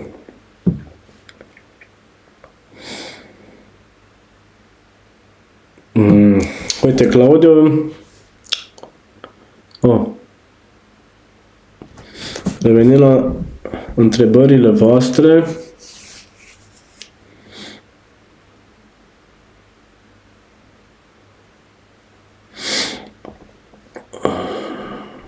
Cu o bilă bună, nu doar că cresc trăsăturile, fac gaură în Dunăre în comparație cu porumbul. Uite, da, bineînțeles, toată lumea, sau cei mai mulți cred treaba asta, că cu o bilă bună se întâmplă treaba asta. După cum vă spuneam, cu o bilă bună faci crapul să-ți mănânce din palmă, pentru că el îl mănâncă, corpul lui sau nutrienții sunt asimilați foarte rapid de către organismul lui, el observă că are energie, că are putere, că, eu știu, așa mai departe, elimină bolile destul de rapid și astfel, clar, el se întoarce acolo la sursa aia de hrană, pentru că sursa aia de hrană i-a dat lui valoare. Este ca și cum ați mânca voi sau am mâncat noi mămăligă și mămăligă cu carne.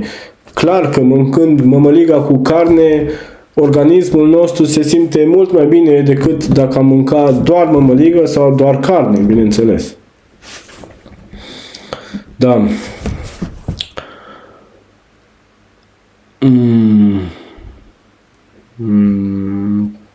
Și porumbul îl duc direct pe substrat dacă nu mi-e lene să muncesc.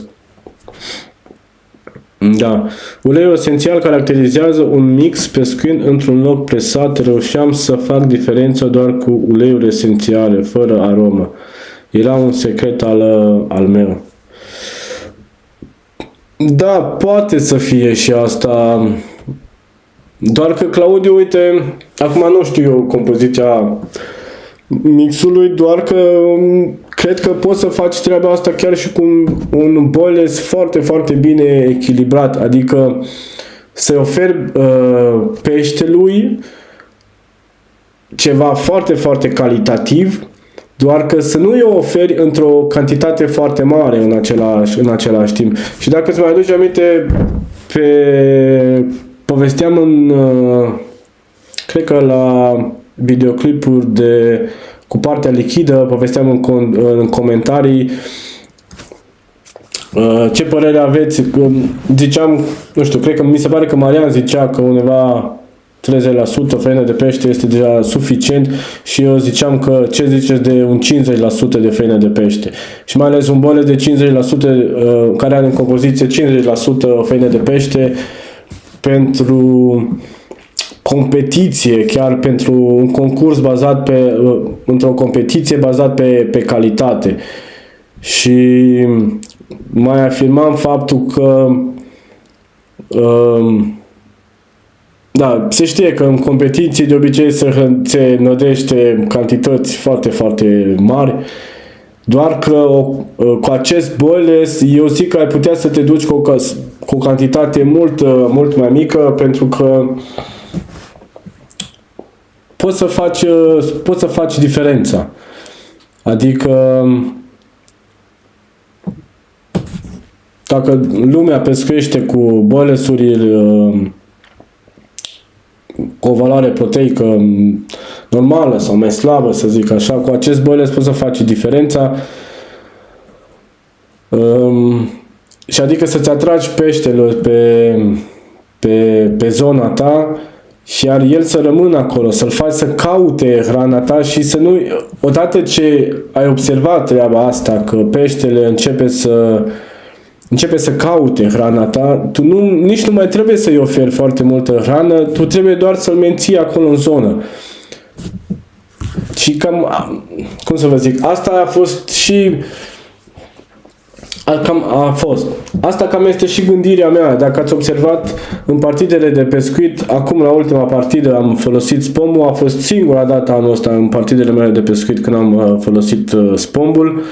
În partidele mele de pescuit folosesc cel mai mult, sau în ultimul timp, pentru că de-a lungul anilor am pescuit și am înădit și cu spombul destul, îmi folosesc cobra cel mai mult și asta pentru că premiez fiecare pește, adică năditul meu nu se bazează într-o cantitate destul de mare o cantitate destul de mare de hrană dată într-un timp foarte, foarte scurt, adică la începutul partidei sau pe fiecare pește mai vin cu 3 kg de boilesuri, mai vin cu 5 kg de boilesuri, nu. La început de partidă aduc o cantitate mai mare de hrană, doar că o aduc treptat, adică nu dintr-o dată. Încep partida, dau un exemplu, 2 buzunare de boilesuri, trece o oră, mai vin cu 2 buzunare de boilesuri. E bine, după ce văd că peștele deja începe să răspundă la boilers-uri, reduc cantitatea și asta prin faptul că nu mai dau 2 kg de boilers-uri odată, 1 kg de boilers sau câteodată doar o simplă mână luată din găleată este suficient.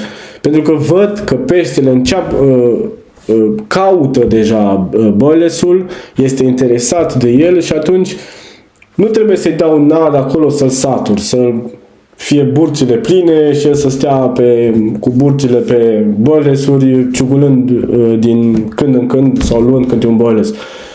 El trebuie să-l amăgesc, adică să-l fac să umble să caute boilers-ul pe care eu îl ofer. Astfel ajungând și la boilers-ul care este la cârlig.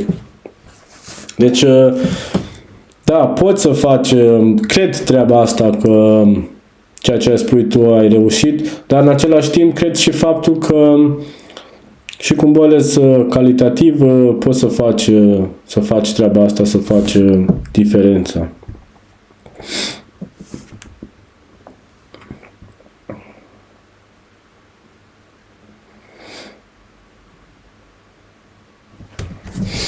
Da, nu știu ce să zic, eu fac toamna o partidă de 4 săptămâni pe Dunăre și mă gândesc să nu mai merg cu 4 saci de porumb, să maci în porumb, grâu, ovăz, câine pe o făină de pește, un hidrolizat, etc. Da, poți să faci treaba asta, Mircea, oricum, dacă o să faci un boilers după ceea ce ai cu ingredientele pe care le-ai scris, adăugând și o făină de pește și un lichid hidrolizat, clar o să fie mult mai bun, o să fie pentru pește, bineînțeles, decât un simplu porumb, chiar și el fermentat, care are o compoziție mai mare de acizi, grași, nesaturați și așa mai departe. Și fac o bilă mai ieftină pentru că e vorba și de partide lungi, cantitate mare de nadă. Da, cu astfel de boilers eu zic că poți să ai succes mai bun decât cu un simplu porumb de fiert sau așa mai departe. Și mai ales în partide lungi. Mai ales în partide lungi.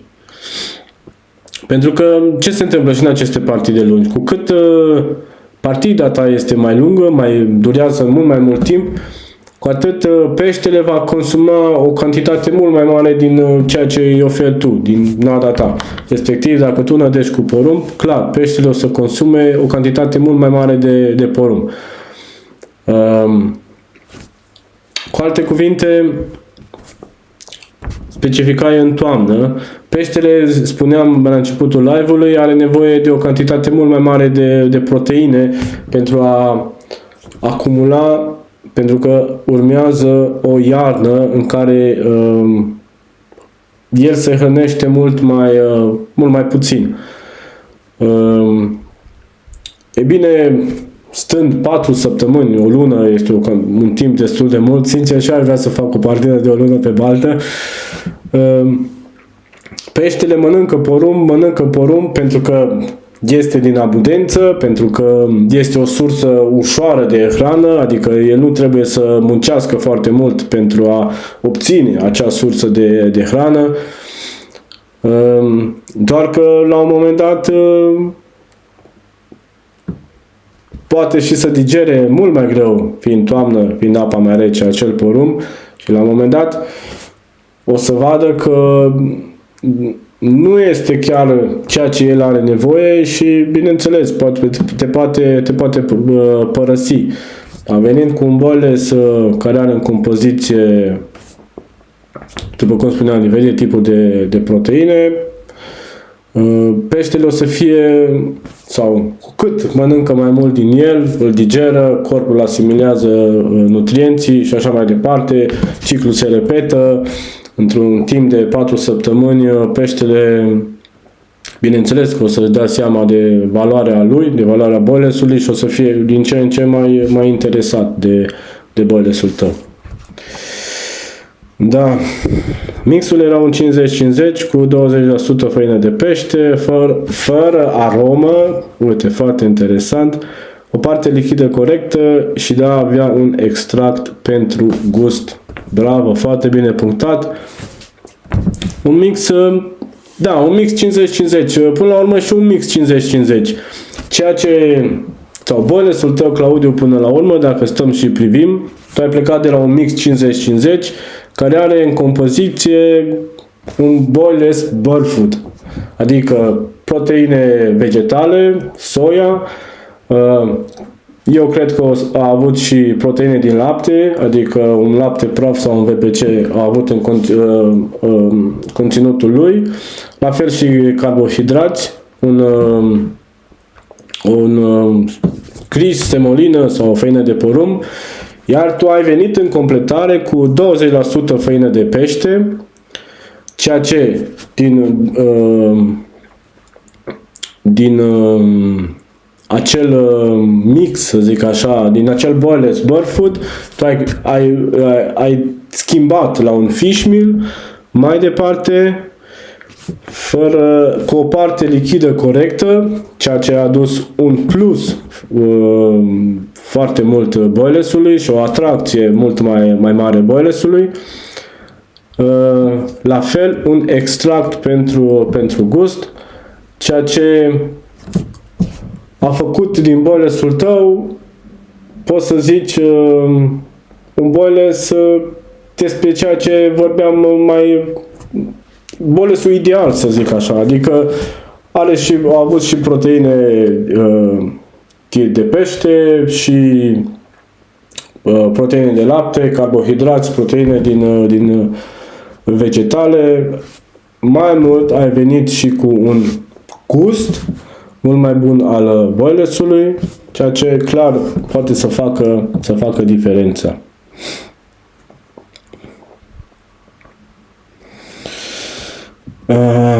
Nu prea pot folosi pe timp de vară un fish meal, atrage foarte mult broaște testoase și somn pitic. Da, aici asta este, da, nu am punctat pe live acest subiect, dar uneori fish meal-ul poate să-ți creeze probleme și mai ales în populațiile sau în lacurile unde există populații de somn pitic.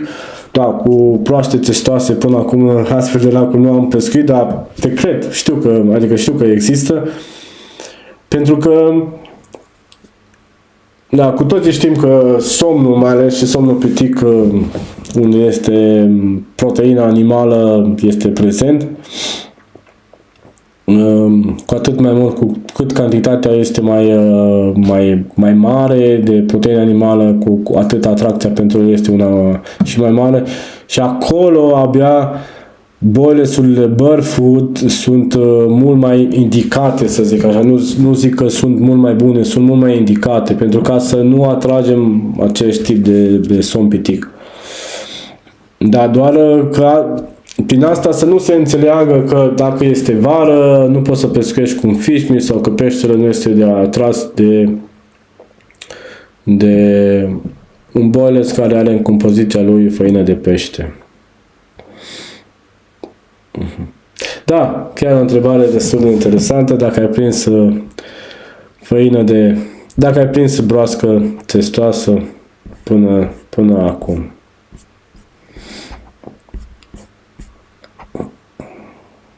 Bun. Da, uite. Încet se scurge și timpul pentru live-ul din seara asta. Duminica viitoare, cam cu aceeași oră, ora 19, ne mai întâlnim la o tură de live. După care, nu știu, trebuie să mai văd cum o să fie programul. S-ar putea să existe să apară o mică pauză. Cu toții știm că vin sărbătorile, așa mai departe. Și cel mai probabil o să încheiem și micul sezon. Doar că, bineînțeles, o să revenim cu noul an. Dar asta, nu știu, să văd cum o să fie programul, cât de încărcat o să fie. Probabil, deci un live o să mai fie săptămâna viitoare.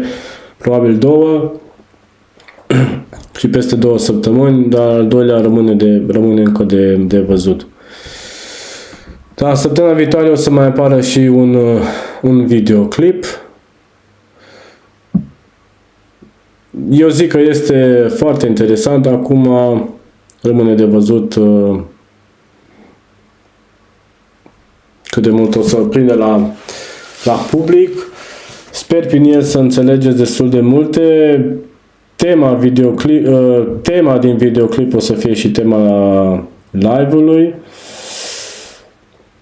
de săptămâna viitoare. Așa că, da.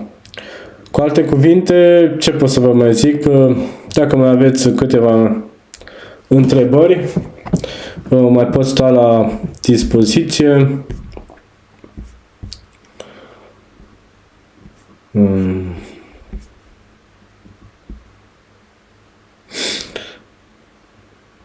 Broască testoasă, din păcate, nu, numai una și foarte mare. Da, revenind la boilerul tău, chiar acum mi-a trecut, m-am gândit așa, ca o idee, oarecum tu, ziceam că ți-ai creat din acel mix 50-50, practic un boiler ideal, să zic așa, pentru că ideal nu există, un boiler bun, calitativ pentru pește, doar că ce ai făcut adăugând acel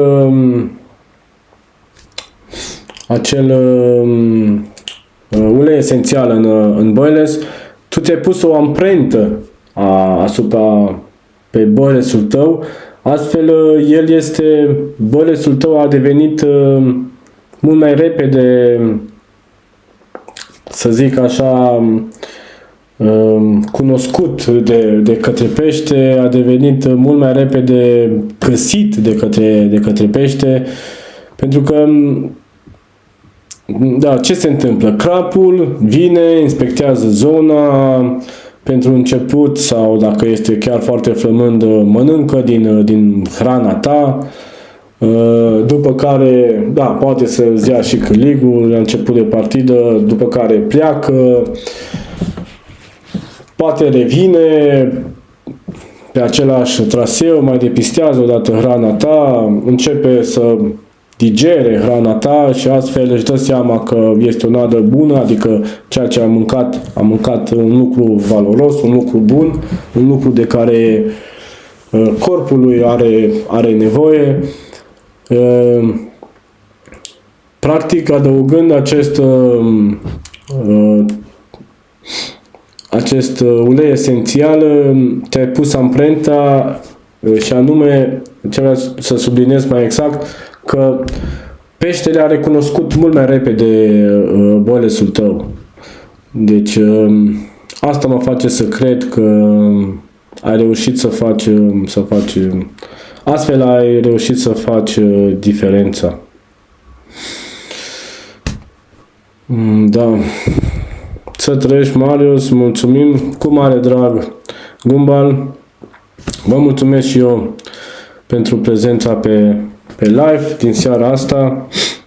Și dacă mai aveți nevoie dacă mai aveți și alte întrebări, una, două la care să vă mai pot răspunde. Nu mai am o gură de apă aici. E uscată gura după cum am tot vorbit și în seara asta. Măcar sper să fi vorbit cu folos. Dar nu pot să zic că cunoștințele mele sunt cele mai bune sau că experiența mea la pescuit este cea mai bună. Am mai spus-o, eu ceea ce fac încerc să vă aduc la cunoștință din modul cum gândesc eu, materia o partidă de pescuit sau când vreau să-mi creez o momială, un boiler, o nadă. În același timp, nu vreau nici costuri, am mai spus, nu vreau nici costuri foarte, foarte mari, pentru că o simplă partidă de pescuit în sine te costă destul de mult în ziua de astăzi. E bine, dacă ajungi să dai și cu, eu știu, sute de mii de euro în apă la o partidă de 72 de ore, hai să nu vorbim sute de mii de euro, mii de euro în apă la o partidă de 72 de ore, eu zic că, da, care mai este scopul pescuitului? Adică o partidă de pescuit, în concepția mea, este să te duci, să te relaxezi, să te simți bine în natură și în același timp să prinzi și un pește care te face mult mai fericit, adică face din partida ta ceva, un lucru împlinit, cu alte cuvinte. Boile sunt de costul și beneficiu se completează așa cum îmi place mie să spun și da, am pus o amprentă unde nu avea nimic suspect având aromă, iar proteine avea, cum spui tu, că să-l țină pe loc. Da, exact. Exact. Adică tu ai creat, ai adus o aromă, dar ai adus o aromă naturală, nu o aromă artificială care este cu totul și cu totul diferit într-un boilers și mai ales când vine vorba de calitate. Sunt lucruri care, părerea mea, că fac diferența.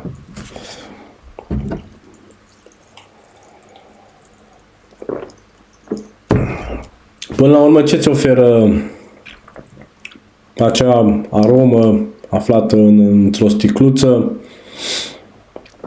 Sunt care este făcută din tot felul de substanțe chimice. Puteți să faceți un mic test. Creați 1 kg de boilers, adăugați o cantitate de, eu știu, dublu aromă recomandată pe kilogram și faceți un alt test și nu adăugați aromă. Să vedeți care o să fie răspunsul peștilor. Sau puteți să încercați prin gust, să vă dați seama, gustați un boilers care are o cantitate dublă de aromă și gustați un boilers care nu are aromă deloc și să vedeți diferența.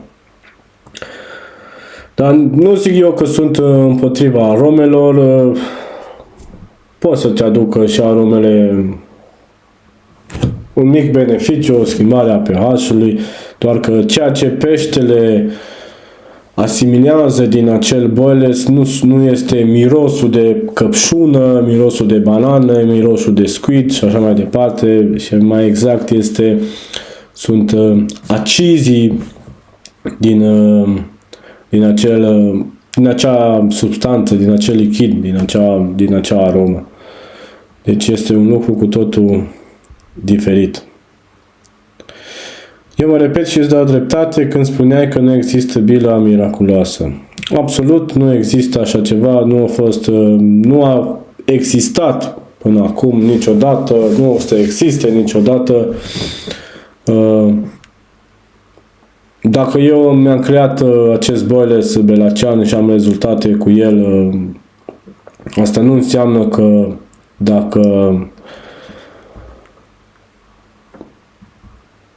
dacă nu folosești belacean într-un boilers, nu o să prinzi pește, sau că belaceanul este cel mai bun boilers, dar nici de cum. Poți să creezi un astfel de boilers chiar și cu alte ingrediente, fiecare după preferințele lui, deci cu orice ingrediente poți să creezi un boilers bun, un boilers calitativ, doar că indiferent ce ingrediente ai prefera sau ai folosi într-un boilers, cel mai important să ajungi la boilersul ideal pentru un crab, adică care se oferă crapului, deci ceea ce el are nevoie, nutrienții de care el are nevoie. Și pentru asta trebuie să introduci în boilersul tău diferite tipuri de făinuri de pește, diferite tipuri de proteine lactice, dacă vreți, diferite tipuri de proteine vegetale, diferite tipuri de surse de carbohidrați, zaharuri, chiar dacă vreți, vitamine, minerale. Astfel, un astfel de boles nu o să fie refuzat de către crap. Adrian Dobrică, salutare, te salut și eu pe tine. Da. Bun. Uite, cele 2 ore acordate live-ului, din păcate, au cam trecut. Ce pot să vă mai zic? Aș mai rămâne cu drag alături de voi. Dacă mai aveți o întrebare la care să vă răspund, dacă mai sunteți interesați de un anumit aspect, mai mult de atât, da, Adrian, revin imediat la întrebarea ta. Mai mult de atât, cred că videoclipul cu care am reînceput aici pe canal, intitulat și Nada Minune, are ca scop acest aspect, adică să nu credeți că există așa ceva, că există bolesul perfect, că există nada minune care o arunci în apă și, eu știu, tu poți să te pui să dormi că peștele imediat o să vină să-ți mănânce nada ta. Nu. Pescuitul nu înseamnă doar nadă, nu înseamnă doar boilesuri, grumbai, pelete și așa mai departe. Pescuitul înseamnă un cumul de foarte mulți factori care să-ți aducă, să facă din partida ta o partidă perfectă. Și cel mai important este localizarea peștelui, după care, clar, cu cât petreci mai mult timp pe baltă, cu cât petreci mai mult timp la pescuit, îți dai seama de foarte multe chestii sau întâmpini diferite dificultăți care scot din tine calități, să zic așa, adică te pun să te gândești ce să faci, cum să reușești să prinzi un pește sau de multe ori să produci o singură trăsătură, iar în timp acestea se adună, tu ai o experiență mult mai mare, adică ești trecut prin diferite situații de pescuit și astea în timp fac din tine un pescar mult mai bun, iar abia apoi intervine și nada, momeala, care, da, în unele situații te poate ajuta. Bun, făina de porumb, o întrebare venită din partea lui Adrian Dobrică. Făina de porumb are proprietăți de colare sau ajută doar la spargerea micului? Făina de porumb foarte fină, cea